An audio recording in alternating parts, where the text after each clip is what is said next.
19 फरवरी को श्री कल्की धाम का शिलान्यास हो रहा है। मैं उस शिलान्यास समारोह के लिए मैं आदरणीय राजनाथ जी को, भारत के रक्षा मंत्री जी को आमंत्रित करने आया था।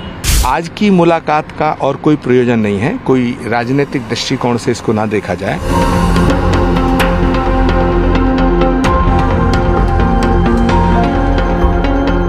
उन्नीस फरवरी को श्री कल्की धाम का शिलान्यास हो रहा है।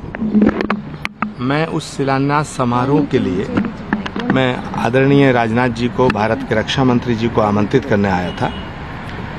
मैंने उन्हें निमंत्रण दिया है, मैंने उनको आमंत्रित किया है और उनसे आग्रह किया है कि भगवान के होने वाले अवतार श्री कल्की अवतार, श्री कल्की धाम का शिलान्यास समारोह जो हो रहा है उसमें वो पधारें।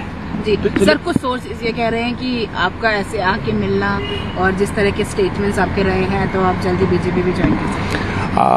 आज की मुलाकात का और कोई प्रयोजन नहीं है, कोई राजनीतिक दृष्टिकोण से इसको ना देखा जाए। श्री कल्की पीठाधीश्वर होने के नाते मैं श्री कल्की धाम के शिलान्यास के लिए उन्हें आमंत्रित करने आया था।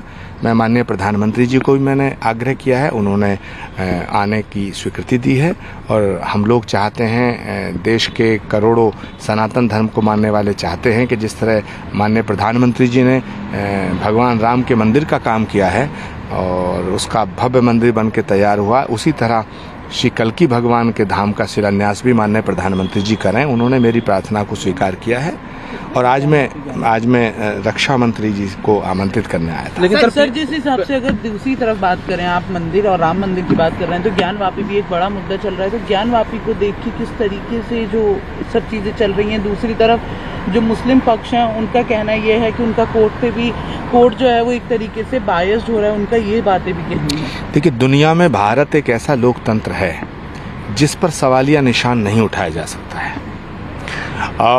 भारत में एक स्वतंत्र न्यायपालिका है और न्यायपालिका पर भरोसा भी रखना चाहिए और न्यायपालिका का सम्मान करना चाहिए।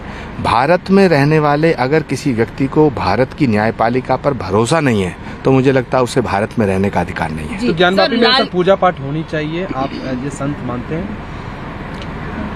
अगर अदालत कहती है वो मंदिर है और वहाँ पूजा पाठ का आदेश देती है तो फिर इसमें क्या दिक्कत है? सर उनका ऑल इंडिया मुस्लिम जो ये है, उनका ये भी कहना है कि जिन्होंने बाबरी तोड़ी या बाबरी तोड़ के इस तरीके से बना के यहाँ पे मंदिर जो बनाया, उस चीज़ को लेकर उन्होंने टारगेट करते हुए भी बात की है कि बाबरी तोड़ने वालों को जो है वो दिया जा रहा है, भारत रत्न दिया जा रहा है। इस तरीके की बातें भी की जा रही है। देखिए, ये बहुत ओछी मानसिकता है, संकीर्ण मानसिकता है और हमारे यहाँ शास्त्रों में एक सूत्र है, प्रत्यक्षम किम प्रमाणम। प्रत्यक्ष को प्रमाण की आवश्यकता नहीं होती है। सारी दुनिया का इतिहास गवाह है कि मुगलिया सल्तनत में सैकड़ों मंदिर तोड़े गए और मंदिर तोड़ना गुनाह है जी। मस्जिद तोड़ना भी गुनाह है क्योंकि मंदिर और मस्जिद भगवान के घर हैं। तो मैं ऐसा मानता हूं कि जो मंदिर तोड़ करके जो गुनाह किया गया है सैकड़ों सालों पहले, अगर भारत की न्यायपालिका उसके पक्ष में दोनों पक्षों को सुन करके कोई फैसला देती है तो हमें भारत की न्यायपालिका का सम्मान करना चाहिए, उनके फैसलों का स्वागत करना चाहिए, उनके फैसलों का इंतजार करना चाहिए।